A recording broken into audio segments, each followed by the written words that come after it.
Hello student, welcome to my channel MV maths Unnao.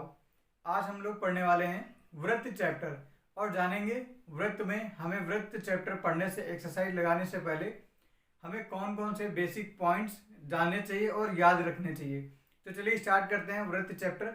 तो सबसे पहले हम लोग जानेंगे वृत्त होता क्या है। तो वृत्त जैसे आपने गाड़ियों का पहिया देखा होगा या फिर आपने सिक्का तो देखा ही होगा। तो सिक्का कैसा होता है? सिक्के का आकार वृत्त के जैसा होता है। तो आपका वृत्त कैसा होता है? बिल्कुल ये ऐसे गोल टाइप का, इसे ही हम लोग बोलते हैं वृत्त। ये आपका कैसा फिगर है? वृत्त। और वृत्त कैसा होता है? जैसा कि सिक्का और या फिर गाड़ियों का पहिया। अब इसमें हम जानेंगे कि ये जो पॉइंट है इसका मिड पॉइंट होता है, इसे हम लोग बोलते हैं केंद्र। इस पॉइंट को बोलते हैं हम लोग केंद्र। और ये जो आपका ये किनारे का पूरा एक कंप्लीट सर्कल टाइप का है, वृत्त है, इसको हम बोलते हैं वृत्त की परिधि। इसको हम लोग क्या बोलते हैं? परिधि। ये हमारी वृत्त की परिधि है। और ये क्या है? ये वृत्त का केंद्र है। वृत्त के केंद्र को हम लोग अक्सर ओ से नोट करते हैं। ये वृत्त का केंद्र और ये वृत्त की परिधि। और इसके बाद अब हम लोग जानेंगे वृत्त की त्रिज्या क्या होती है। तो त्रिज्या को हम लोग सबसे सिंपल लैंग्वेज में समझेंगे। त्रिज्या होती क्या है? इस फिगर में अगर हम देखें तो जो केंद्र से परिधि तक की दूरी है, ये है क्या है? आपकी वृत्त की त्रिज्या। तो हम लोग यहां पे नोट करेंगे वृत्त के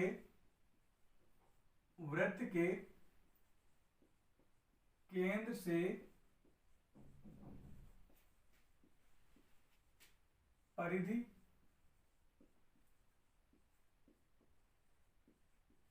तक की दूरी को वृत्त की त्रिज्या कहते हैं। तो वृत्त की त्रिज्या क्या होती है? वृत्त के केंद्र से परिधि तक की दूरी वृत्त की त्रिज्या कहलाती है। अब हमारे मन में एक क्वेश्चन ये बनता है कि किसी एक वृत्त में कितनी त्रिज्याएं बनाई जा सकती हैं। किसी एक वृत्त में कितनी त्रिज्याएं बनाई जा सकती हैं? जैसे कि एक अगली त्रिज्या ये इस टाइप से इस वृत्त में कितनी त्रिज्याएं और बनाई जा सकती हैं। तो हम लोग देखेंगे इस वृत्त में इसका आंसर है कि एक वृत्त में अनंत त्रिज्याएं बनाई जा सकती हैं। इसमें क्या है? इसमें हम त्रिज्याएं यहां से ड्रा करते चले जाएंगे, लेकिन उनकी गिनती क्या होगी? इनफाइनाइट, जिसे हम लोग क्या बोलते हैं? अनंत। हम लोगों ने अभी वृत्त का केंद्र जाना, वृत्त की परिधि को जाना और केंद्र से परिधि के बीच की दूरी को हम लोग त्रिज्या कहते हैं। इसके बाद अब हम लोग जानेंगे जीवा क्या होती है। तो जीवा क्या है? वृत्त के परिधि पर किन्हीं दो बिंदुओं को मिलाने वाली रेखा को जीवा कहते हैं। हमने मान लिया कि एक बिंदु यहाँ पे है और दूसरा बिंदु यहाँ पे है, तो इन दोनों बिंदुओं को मिलाने वाली रेखा को क्या बोलेंगे? जीवा। ये फिर दूसरा देखते हैं। मान लिया कि पहला बिंदु यहाँ पे है और दूसरा बिंदु यहाँ पे है, तो वृत्त की परिधि पे दो बिंदुओं को मिलाने वाली रेखा को क्या बोलते हैं? जीवा बोलते हैं। तो जीवा का क्या लिखेंगे यहाँ पे हम लोग? जीवा के लिए लिखेंगे वृत्त की परिधि पर किन्हीं दो बिंदुओं को मिलाने वाली रेखा जीवा कहलाती है। वृत्त की परिधि पर किन्हीं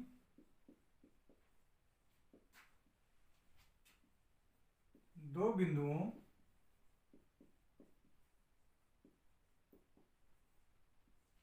को मिलाने वाली रेखा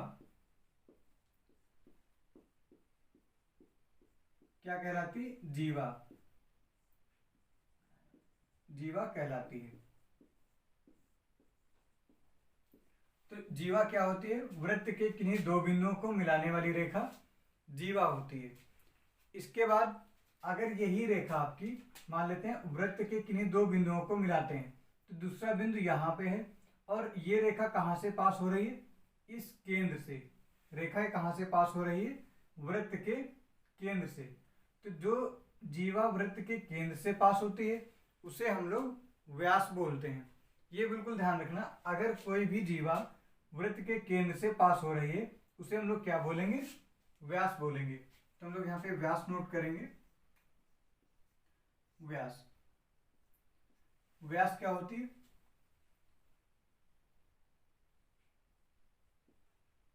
वृत्त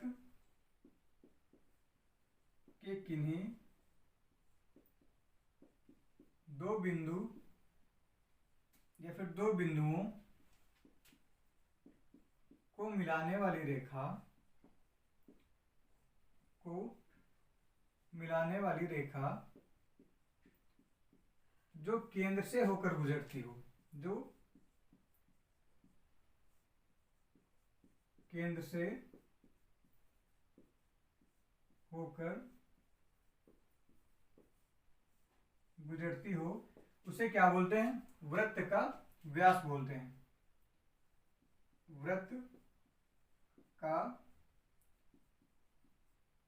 व्यास, वृत्त का व्यास कहलाती है।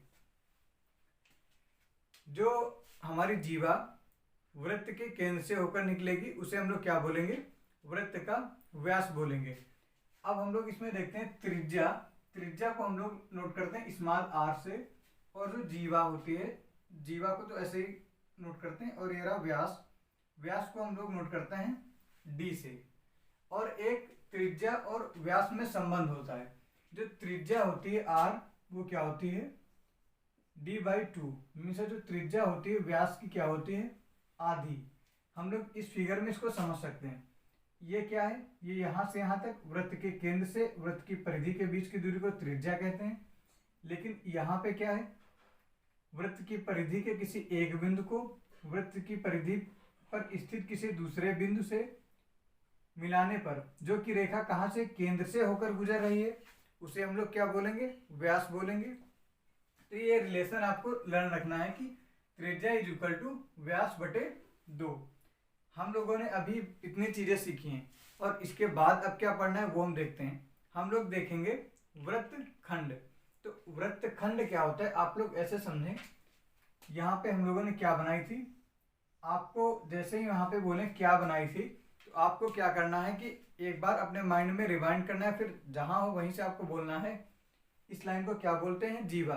तो आपको एक बार रिपीट करना है कि जीवा, ये लाइन कौन सी है, ये लाइन है आपकी जीवा। तो जीवा, इस वृत्त को हम लोग देखें, अगर हम इसको यहां से हटाते हैं, ये रहा, ये जीवा इस वृत्त को क्या कर रही, इस वृत्त को दो भागों में बांट रही है। ये दोनों भाग बराबर भी हो सकते हैं और बराबर नहीं भी हो सकते हैं। तो ये क्या है, ये वृत्तखंड बनते हैं। तो ये वृत्तखंड, ये कैसा, ये एक बड़ा वृत्तखंड है, वृत्त का एक बड़ा सा खंड है। तो इसे, इस वाले पार्ट को हम लोग बोलेंगे, ये जो ये बड़ा सा पार्ट है इसको बोलेंगे दीर्घ वृत्तखंड। क्या बोलेंगे, दीर्घ वृत्तखंड। और ये जो यहाँ पे छोटा सा पार्ट है, जो लघु पार्ट है, इसको हम लोग बोलेंगे लघु वृत्तखंड। आपको दीर्घ वृत्तखंड और लघु वृत्तखंड में अंतर समझ में आ गया होगा। अब हम इसके बाद पढ़ने वाले हैं केंद्र रेखा क्या होती है। तो केंद्र रेखा को हम लोग ऐसा समझते हैं, आपके दो वृत्त हम मान लेते हैं, एक वृत्त आपका ये रहा और एक आपका वृत्त ये रहा, या फिर दो से अधिक वृत्त हों, तो उनके केंद्र बिंदु, इसका केंद्र बिंदु यहाँ पे होगा और इसका केंद्र बिंदु यहाँ पे होगा।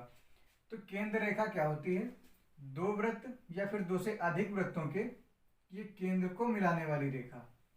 इस रेखा को हम लोग क्या बोलते हैं, ये ध्यान करना, इसको बोलते हैं हम लोग केंद्र रेखा। इसको चाहे आप नोट कर लें, केंद्र रेखा क्या होती है, दो वृत्त या फिर दो से अधिक वृत्तों के केंद्रों को मिलाने वाली रेखा को हम लोग क्या बोलते हैं, केंद्र रेखा बोलते हैं। और यह वृत्त क्या, एक सीध में ही होने चाहिए। इसके बाद हम लोग पढ़ने वाले हैं सकेंद्रीय वृत्त क्या होता है। तो सकेंद्रीय वृत्त को आप समझते हैं, यहाँ पे सकेंद्रीय वृत्त होता क्या है। आप लोगों को सकेंद्रीय पढ़ने से ही लग रहा होगा कि सकेंद्रीय क्या है, जिसका केंद्र एक ही हो। तो सकेंद्रीय वृत्त जानेंगे। सकेंद्रीय वृत्त होता क्या है। मान लेते हैं एक आपका वृत्त ये रहा जिसका केंद्र ये है, और इसी केंद्र से एक हमने दूसरा वृत्त बना लिया ये।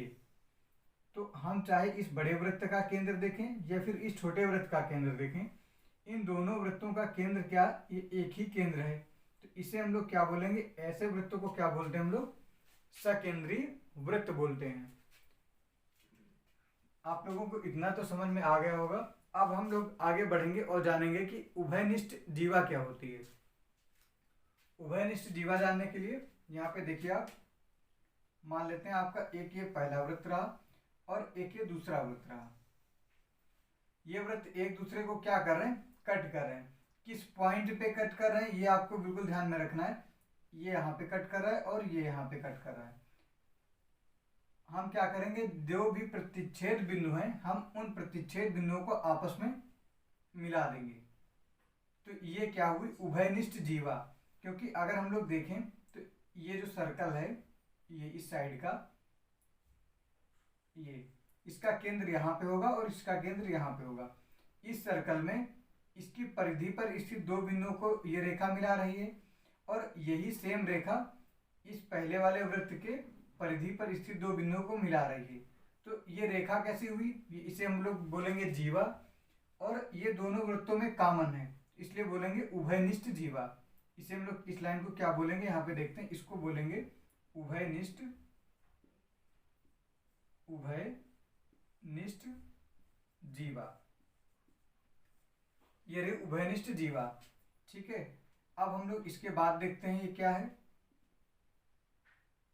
इसके बाद अगर हम यहाँ पे क्या करें, पहले वृत्त के केंद्र बिंदु और दूसरे वृत्त के केंद्र बिंदु को मिला दें, जैसे कि ऐसा, तो ये जो लाइन बनेगी, ये लाइन क्या करेगी, इस उभयनिष्ठ जीवा को दो बराबर भागों में बांटेगी। आपको ध्यान में रखना है, अगर हम लोग क्या करते हैं, दो वृत्त बनाते हैं और जिसमें से एक उभयनिष्ठ ये जीवा यहाँ पे हम लोग बनाते हैं। ठीक है, इसका हम कुछ नाम रखते हैं, इसका नाम रखते हैं इस जीवा का ए और बी, और इसका सेंटर रखते हैं ओ, और इसका ओ डैश।